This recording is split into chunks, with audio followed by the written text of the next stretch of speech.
Olá, alunos! Bem-vindos a mais uma aula de estruturas de concreto. Esse é nosso item 2 da unidade 1, intitulado Comportamento Conjunto. Então, vamos lá? Roda a vinheta!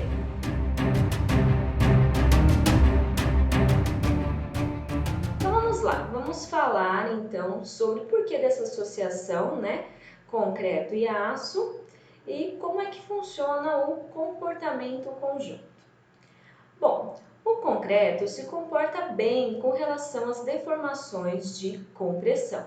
Porém, as deformações de tração provocam fissuras no material, diminuindo a sua capacidade resistente. Sabe-se também, que as barras de aço resistem bem às deformações de tração e, se houver rigidez adequada, resistem também de modo igual às deformações de compressão. Os elementos estruturais lineares, por exemplo, as vigas, quando solicitadas por ações inerentes ao trabalho, apresentam regiões com deformações de compressão e deformações de tração, Quando ela está na flexão, vigas são elementos primordialmente submetidos à flexão. Bom, isso inviabiliza a utilização do concreto simples na maior parte dos casos, tá? Porque tem então uma região comprimida e uma região tracionada.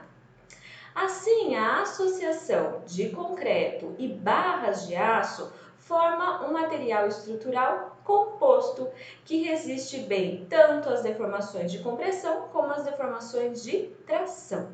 Então, o material concreto armado só é possível por conta da adequada aderência entre ambos os materiais, possibilitando assim que as deformações nas barras ou nos fios de aço sejam iguais às deformações no concreto que envolve a armadura.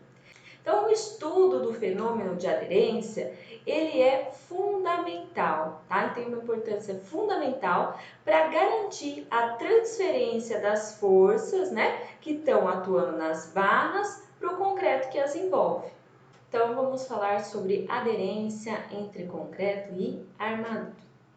A aderência é a propriedade que impede que haja o deslocamento relativo entre as barras de armadura e o concreto. Assim, é responsável pela solidariedade entre os dois materiais, E faz com que eles adquiram em conjunto características próprias do concreto armado, certo? Então, assim, sem a aderência é só o concreto e o aço separados. Com a aderência, eu passo a ter o concreto armado. Para a gente entender melhor aí como que funciona a aderência, nós fazemos uma divisão puramente teórica, tá? Que não é possível separá-las, mas para teoria, para poder entender, nós separamos a aderência em 3 tipos. Bom, então o primeiro tipo aqui que a gente coloca seria a adesão. Então seria uma parcela contribuinte. Nós vamos separar em 3, tá? Então a primeira delas é a adesão. A adesão é como se fosse um efeito de cola.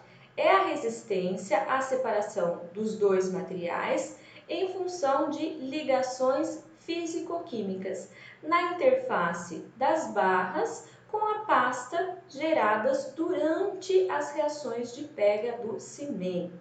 Então, tá vendo aqui na figurinha? Simplesmente apoiado um bloco de concreto sobre o aço. Então, tem aí uma adesão, tá? Essa ligação, ela é destruída para pequenos deslocamentos relativos entre a barra e o concreto que a envolve. Então, com pequenos deslocamentos, ela já é rompida, essa parcela.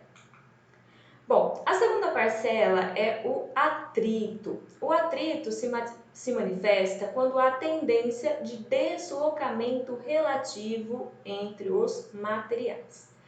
O atrito depende da rugosidade da superfície da barra e da compressão uniformemente distribuída exercida pelo concreto sobre a barra, tá? Em virtude da retração. O coeficiente de atrito entre o concreto e o aço é em grande parte função desta rugosidade das barras, né? E apresenta valores entre 0,3 e 0,6, como indicado aqui por Leonhard. Vou deixar também aqui embaixo a referência para vocês poderem pesquisar melhor. Finalmente, vamos falar sobre aderência mecânica, que é a última parcela aí da aderência. Esta surge devido à conformação superficial das barras. Então, como que é isso? Tá? As barras apresentam entalhes ou nervuras, quando eu estou tratando de barras de alta aderência, tá? Que funcionam como elementos de apoio ao concreto.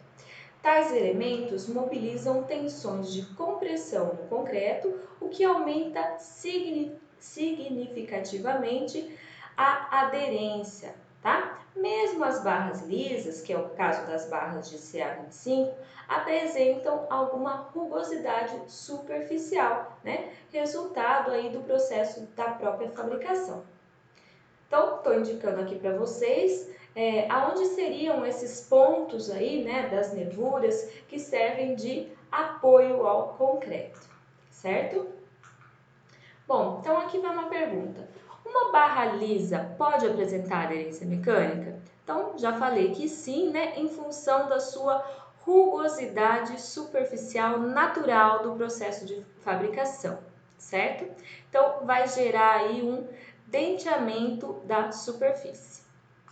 Então vamos falar sobre aderência e fissuração, um assunto fundamental quando se trata do comportamento de elementos em concreto armado, tá? Então, o que são fissuras? Fissuras são pequenas aberturas que surgem aí nos elementos de concreto. E quando ocorrem fissuras? As fissuras ocorrem quando a deformação de tração se iguala ou supera a deformação de ruptura do concreto à tração. Aí nós vamos denominar estágio 1 as situações em que os elementos estruturais não apresentam fissuras e estágio 2 quando apresentam fissuras.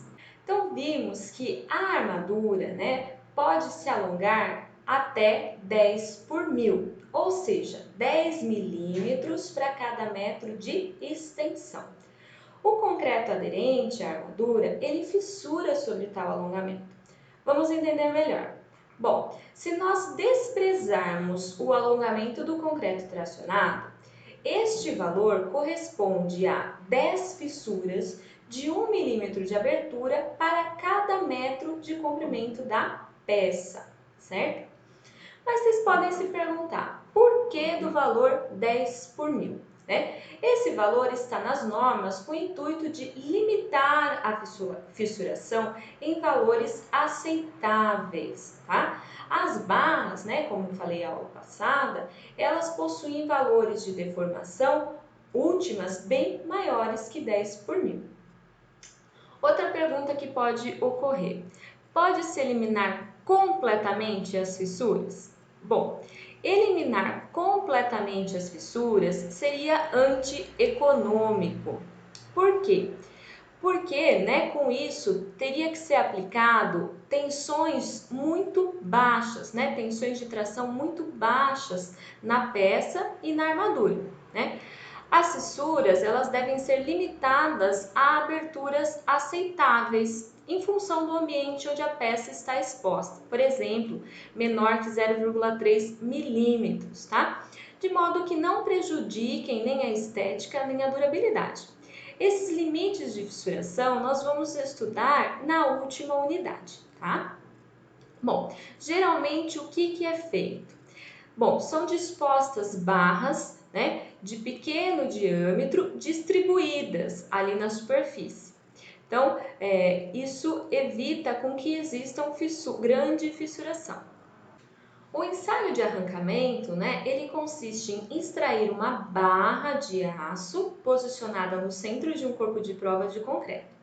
Para isso, né, o bloco de concreto ele é apoiado num dispositivo, numa chapa, que vai proporcionar as forças de reação quando essa barra é puxada.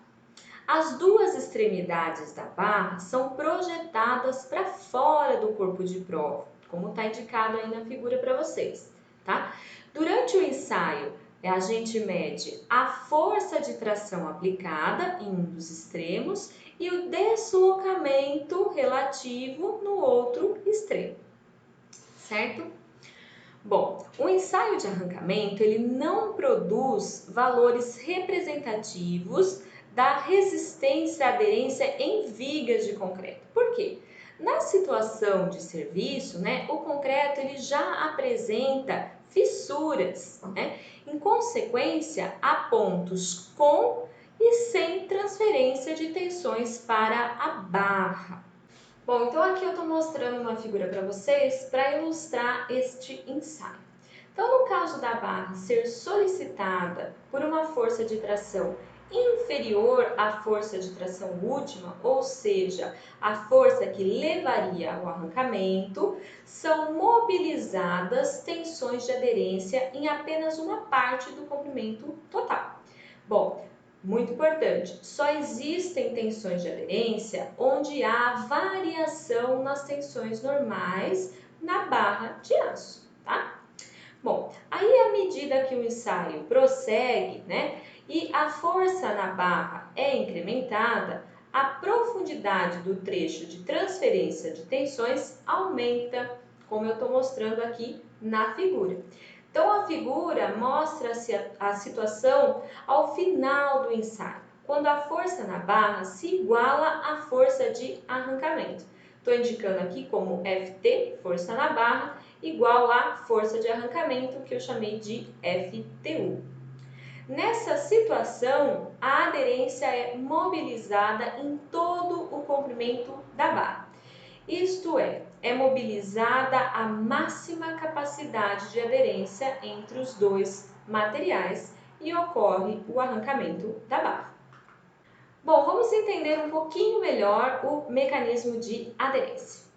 Bom, a ideia intuitiva é de que a solidarização por aderência das barras de aço ao concreto ocorra devido à mobilização de tensões tangenciais na superfície aço e concreto, como eu estou indicando aqui na figura para vocês. Bom, mas na realidade não é isso que ocorre, tá? A ligação dos dois materiais mobiliza tensões diagonais de compressão, como eu estou mostrando nesta outra figura, tá bom? Bom, vamos pegar então o exemplo aqui do ensaio de arrancamento. Na região de ancoragem, como vocês estão vendo aqui, nesta outra figura, surgem tensões principais de tração e compressão.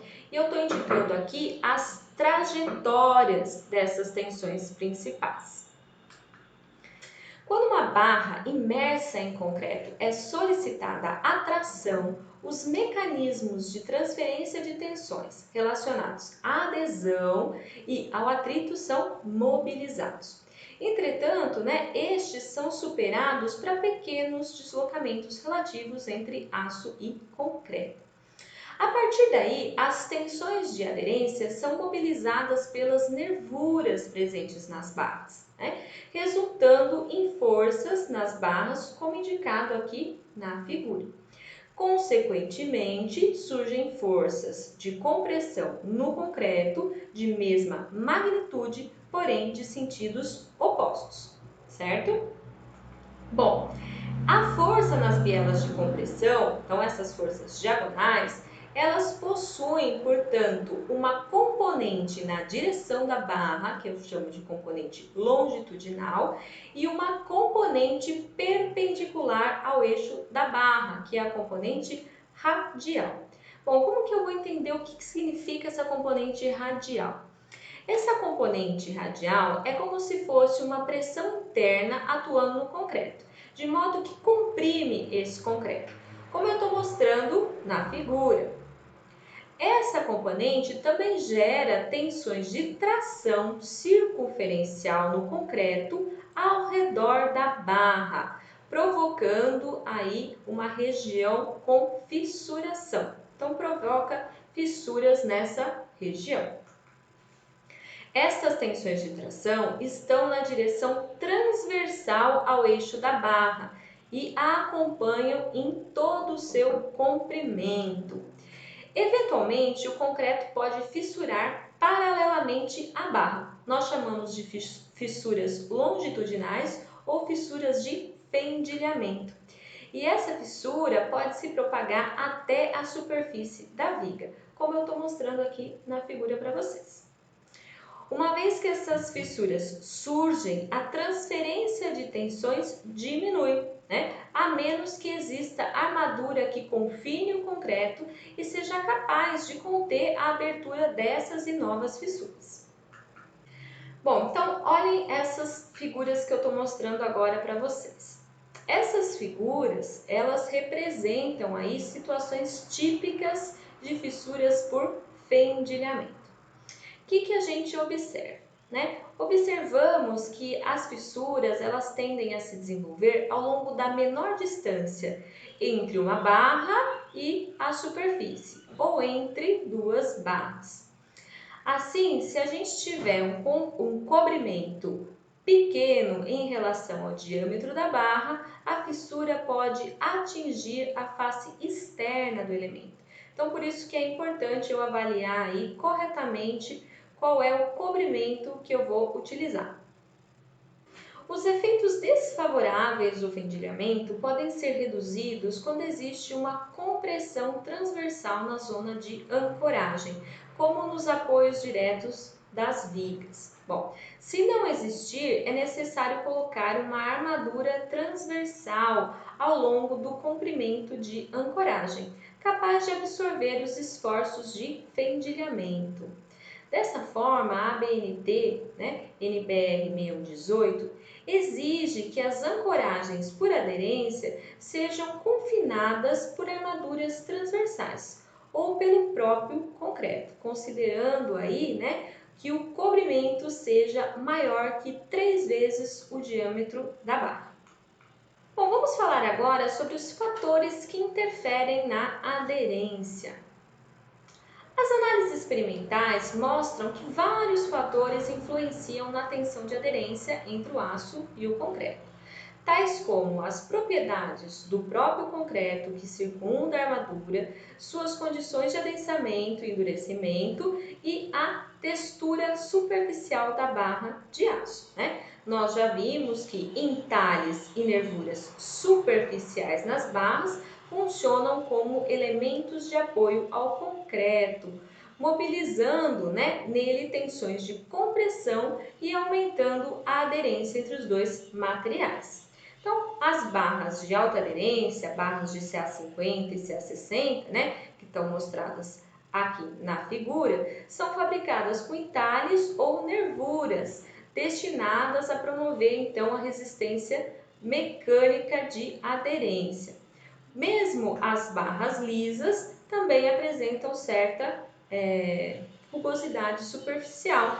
Bom, dessa forma, nesse contexto, a NBR 6118, ela classifica aí duas situações. Situação de boa aderência e situação de má aderência. Quando que eu considero situação de boa aderência? Bom, vamos lá. Considero a situação de boa aderência. Barras com inclinação maior que 45 graus sobre a horizontal. Ou barras horizontais com inclinação menor que 45 graus sobre a horizontal, se, em quais condições? Em elementos com altura menor que 60 centímetros, essas estejam localizadas no máximo a 30 centímetros, acima da face inferior do elemento ou da junta de concretagem mais próxima. Ou em elementos estruturais com altura maior que 60 centímetros e essas barras estejam localizadas no mínimo 30 centímetros abaixo da face superior do elemento ou da junta de concretagem mais próxima. Essas situações estão indicadas aqui, na figurinha ao lado, tá vendo? Então, barras com inclinação maior que 45 graus, boa aderência.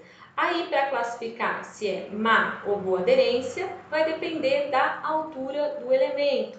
elemento com menos de 60 centímetros. Os 30 centímetros inferiores ali é considerado boa aderência.